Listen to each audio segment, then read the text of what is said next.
Rangkaian aksi teror terjadi dalam waktu berdekatan, mulai dari teror bom bunuh diri di Makassar dan kemarin teror di Mabes Polri. Apakah ada keterkaitan antara keduanya dan bagaimana Badan Nasional Penanggulangan Terorisme mengidentifikasi kedua serangan teror tersebut? Kami telah terhubung melalui sambungan Zoom. Budaya. Ya gini Pak, kadang-kadang kita melihat yang kasat mata, yang tak kasat mata nggak dilihat, itu aja. Jadi kalau radikal, walaupun artinya radikal itu sebetulnya akar, radiks. Jadi gerakan radikal adalah gerakan kembali ke akar. Jadi akar seluruh agama adalah kasih sayang. Tapi kok sekarang jadi kekerasan? Oke lah, saya ikut yang mayoritas, radikalisme kekerasan. Terorisme mengoyak rasa aman di negeri ini. Polisi menyebut Jamaah Ansarut Daulah atau JAD sebagai pihak yang bertanggung jawab atas peristiwa bom bunuh diri di Makassar, Sulawesi. Teknologi internet di satu sisi memberikan kemajuan, tetapi di sisi lain memberikan dampak buruk bagi peradaban manusia. Salah satu yang sangat berbahaya adalah kehadiran internet di tangan kelompok radikal terorisme. Di tangan kelompok radikal saat ini media internet menjadi media efektif dalam peningkatan propaganda, pembangunan jaringan, dan sarana rekrutmen baru. Kejahatan cyber terorisme menjadi fenomena yang sekian lama menghujani dunia sosial kita. Bagaimana melakukan perlawanan terhadap radikalisme dunia maya tersebut? Sejarah Indonesia dililiti banyak ide dan gerakan radikal yang bertujuan untuk membawa perubahan radikal ke arah bangsa. Namun, radikalisme telah menciptakan ketakutan dan kecemasan di antara masyarakat. Ideologi kematian yang ditawarkan kelompok terorisme global tampaknya semakin mewujud di kawasan Asia Tenggara. Menurut catatan The Solven Center pada Juni 2021, paling tidak ada 34 aksi bom bunuh diri selama 20 tahun terakhir. Yang lebih mengkhawatirkan menurut lembaga, aksi-aksi itu dilakukan secara bersamaan oleh pasangan suami istri. Meskipun demikian, aksi terorisme masihlah dunianya para lelaki. Namun ironisnya, pisau analisa gender terutama maskulinitas dalam menjelaskan proses radikalisasi seorang lelaki nyaris tidak pernah terdengar. Gender di sini merujuk pada identitas, harapan sosial, tantangan, dan juga kesempatan untuk menjadi sosok maskulin atau feminim dalam lingkungan tertentu.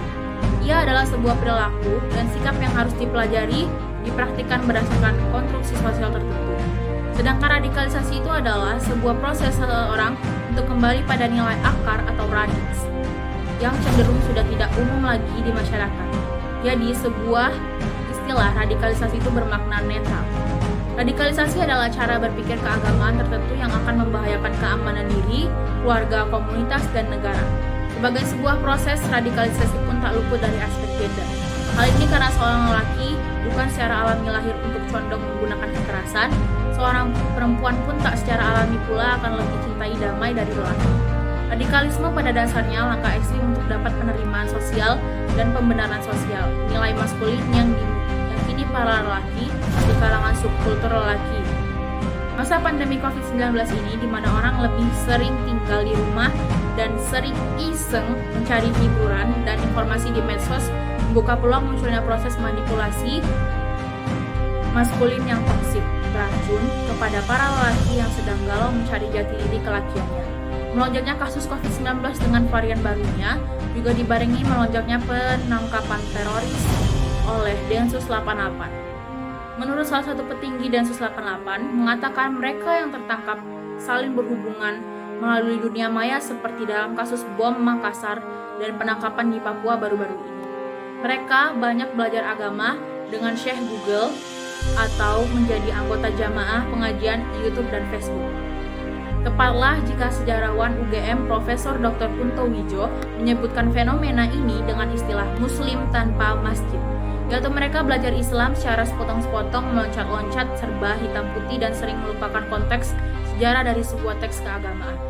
Inilah pergeseran pola rekrutmen yang terjadi saat ini, yaitu dari collective action atau gabung di kelompok teror secara nyata, baru kemudian terlibat aksi kekerasan, menjadi connective action, gabung melalui dunia maya, dan langsung terlibat aksi kekerasan. Artinya, kelompok kekerasan menawarkan perubahan daripada para lelaki yang biasa-biasa saja di dunia nyata, jadi lelaki pembela saudara muslim yang tertindas dengan menyerang musuh Islam seperti aparat dan kelompok minoritas. Oleh karena itu, tanpa pertimbangan dampak COVID-19 dan pengaruh utamaan gender pada rencana aksi nasional pencegahan dan penanggulangan ekstremisme mengarah terorisme tak akan berjalan maksimal. Barangkali hal sederhana yang mungkin bisa dilakukan negara, masyarakat sipil, dan tokoh agama dalam melibatkan secara aktif, mulai dari proses perencanaan, pelaksanaan, dan evaluasi program kampanye pencegahan